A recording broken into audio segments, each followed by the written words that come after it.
des plus contestés de l'histoire récente du pays. Quand on tue un président, on tue un pays. C'est important de le dire. Même si Haïti est immortel et Haïti se relèvera.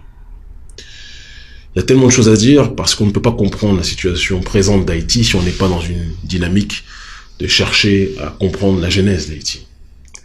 Haïti a été proclamé, est né après une résistance noire extraordinaire. On peut citer des géants, Boukman Duty, Félicité, ces géants de la cérémonie du bois caïman sur lesquels il y aurait tant à dire. On peut citer évidemment Toussaint, l'ouverture, et surtout Jean-Jacques Dessalines.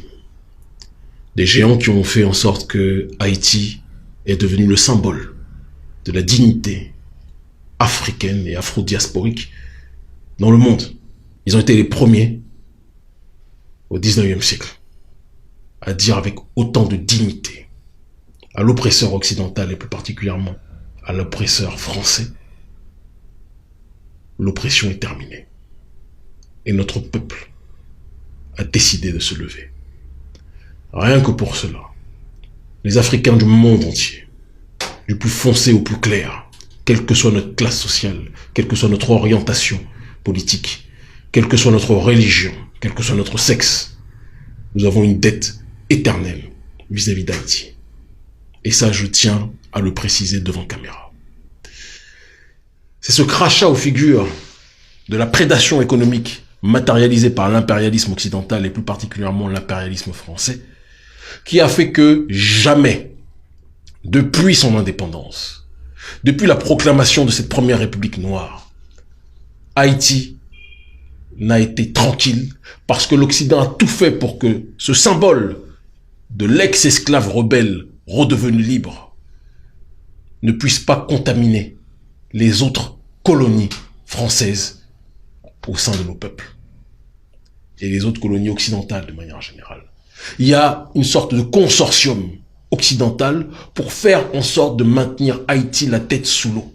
Parce qu'en maintenant Haïti la tête sous l'eau, quand d'autres nations songent à l'indépendance, on leur rappelle rapidement: vous voulez ressembler à Haïti? Vous êtes prêts à en payer le prix? Et il suffit de faire le tour des Caraïbes aujourd'hui. Martinique, malheureusement Guadeloupe, Guyane, peuple que j'aime en perdre l'esprit, toutes ces entités que je viens de citer. Quand vous leur donnez l'exemple d'Haïti, personne ne veut être indépendant. C'est ça la réalité. Parce que l'impérialisme français vous dit, le prix à payer, c'est d'être instable de manière perpétuelle comme Haïti.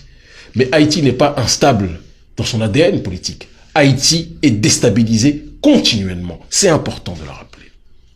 Il est déstabilisé par des forces extérieures qui ont des relais aussi à l'intérieur. Le relais à l'intérieur en termes de déstabilisation occidentale, ce sont ces familles, ces oligarchies syro-libanaises d'un côté, et aussi une classe, même si je n'aime pas, moi, j'ai toujours dit, et je reprends le propos de Malcolm, du plus foncé au plus clair, notre peuple est un et indivisible. C'est important de le dire. Mais il faut dire aussi que pendant la situation esclavagiste jusqu'à aujourd'hui, une caste de ce que l'on appelle de manière impropre les mulâtres, je n'aime pas ce terme, bourgeoise, a capté les richesses, les ressources du pays, d'accord, les a capturées pendant que les 3/4 de la population vivent en dessous du seuil de pauvreté.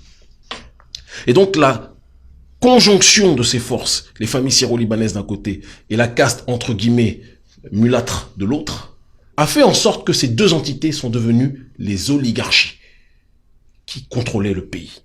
Et vous ne pouviez pas être président sans être dans la main de ces familles. Jovenel Moïse, parce qu'il faut qu'on en vienne à ce dernier, à la base est un entrepreneur agricole.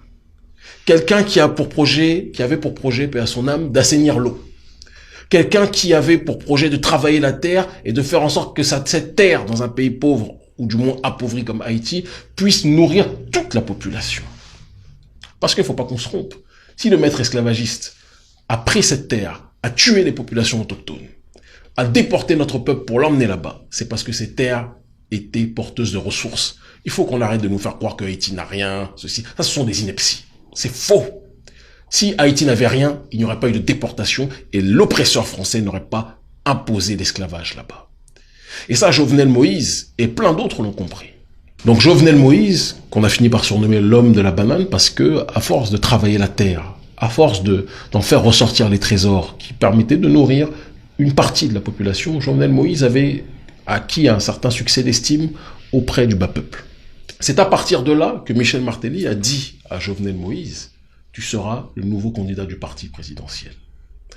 Mais le problème, c'est que lorsque Jovenel Moïse accepte cette proposition, Jovenel Moïse, qu'il le veuille ou pas, accepte les tenants et les aboutissants. Parce qu'on ne devient pas président d'Haïti sans être capable d'accepter les financements des oligarchies qui volent les ressources d'Haïti. Les deux facettes de l'oligarchie prédatrice financière que nous avions citées précédemment. Et ce faisant donc, Jovenel Moïse se fait financer sa campagne et devient président de la République d'Haïti. Mais lorsqu'il arrive au pouvoir, Jovenel Moïse déclare qu'il veut lutter contre la corruption. Et malheureusement, il y a un bug dans la matrice, un bug dans la réflexion. Puisque Jovenel Moïse déclare qu'il veut lutter contre la corruption, alors que c'est malheureusement ces lobbies de la corruption qui ont contribué à faire de lui le président. Et donc, dès lors, dès le départ, dès qu'il a dit qu'il voulait lutter contre la corruption, Jovenel Moïse a vu son régime être, et ses actions politiques, être parasitées. La population qui a cru au départ à Jovenel Moïse a vu en plus de cela le scandale, parce qu'il faut rajouter à tout ce récit, le scandale de Petrocaribe, où Hugo Chavez a financé Haïti, d'accord, pour que ces derniers puissent sortir du chaos dans lequel ils étaient. Il y a d'autres pays aussi qui ont connu ces financements, et malheureusement, ces financements, ces fonds ont été détournés, encore une fois, par les familles prédatrices et des politiciens qui leur sont soumis, corrompus, que nous avions cités précédemment. Ces différents facteurs ont fait que Jovenel Moïse a été vu comme un symbole de la corruption par la population. Moi-même, lors de mes divers voyages à Haïti, lors des diverses manifestations, la population disait qu'il n'en voulait plus de la classe politique dans son ensemble, y compris de Jovenel Moïse. Il faut qu'on soit capable de le dire. À cela, lors des manifestations, s'est rajouté le facteur des gangs qui sont venus réprimer justement les manifestants qui luttaient pour de la justice sociale, qui luttaient pour la fin de la corruption. Une partie de la population, il faut aussi le dire, était manipulée par une opposition qui elle-même était financée par les diverses familles qui voulaient, plus que jamais, rendre ingouvernable Haïti pour pousser Jovenel Moïse à se taire sur les questions de la corruption. Donc Jovenel Moïse, qui déclarait vouloir lutter contre un système, était vu par le peuple comme un garant de ce système. Parce que ce système avait tout fait pour rendre le pays ingouvernable de telle sorte que le peuple voit Jovenel Moïse comme la cible prioritaire. J'ai assisté aux manifestations et je peux vous assurer que le ras-le-bol de la population était légitime. Quand ils finissent par crever de faim, ils voient leur pays déstabilisé de A à Z, ils ne vont pas vous dire « oui, un tel dit qu'il veut, mais... » Non, ils vont tirer sur tout le monde. À juste titre, malheureusement. Quand je dis tirer, c'est en termes de slogan et de revendication. On apprend par la suite que donc un certain monsieur Sanon, Christian Emmanuel Sanon, si je ne m'abuse, médecin haïtien qui vit à Miami, aurait engagé donc les mercenaires, ou une partie d'entre eux, pour, au départ, soi-disant, assurer sa sécurité. L'objectif était de faire un coup d'État. Ils disent que le but était simplement de l'arrêter, monsieur Jovenel Moïse, mais j'ai envie de vous dire que si vous vouliez arrêter quelqu'un, quand la personne n'a pas d'armes, vu le nombre qu'ils étaient, ils auraient très bien pu l'arrêter et essayer de faire le coup d'État. Non, ils l'ont exécuté, je pense qu'ils essaient d'atténuer leur peine. Mais le vrai problème, ce n'est pas de savoir si Sanon est coupable ou pas, il l'est de toute évidence, sinon il n'aurait pas été livré. Mais le plus important est de savoir quelles sont les ramifications entre Sanon et les oligarchies que nous avions citées auparavant, des oligarchies prédatrices à Haïti, qui volent, qui spolient les ressources de ce pays qu'on présente comme le pays le plus pauvre, alors que c'est en réalité un pays appauvri. Et donc, le vrai fond du problème sera que la population soit dans cette démarche de se tourner contre la véritable plaie de ce pays, les véritables relais de l'impérialisme, que sont ces familles, ces oligarchies qui sucent le sang de ce pays. Donc le péché de Jovenel a été d'avoir refusé le ralliement Le péché qui lui a coûté la vie finalement. Moi, je suis, ma chère Maoulé, dans une démarche de refuser, dès lors qu'il y a la mort, de sanctifier quelqu'un. Parce que je pense que c'est aussi trop facile. Je pense que politiquement, Jovenel Moïse avait fini par devenir inopérant dans sa capacité à changer le système.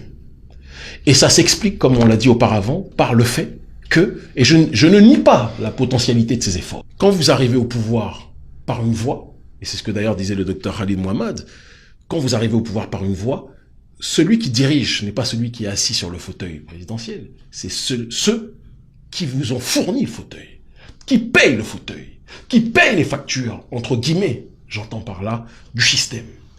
Et ces forces-là n'acceptent pas que quand on vous mette à la tête de l'État, vous vous retourniez contre elles. C'est une mafia. On vous parle des gangs, on parle de ce pays comme une gangocratie. Le peuple a fini par penser, moi c'est ce que tous les Haïtiens que je rencontrais sur place me disaient, le peuple a fini par penser que Jovenel Moïse était le chef de la gangocratie. Mais Jovenel Moïse disait lui-même qu'il luttait contre la gangocratie. Alors qui dit vrai? Eh bien ce sont ceux qui voulaient parasiter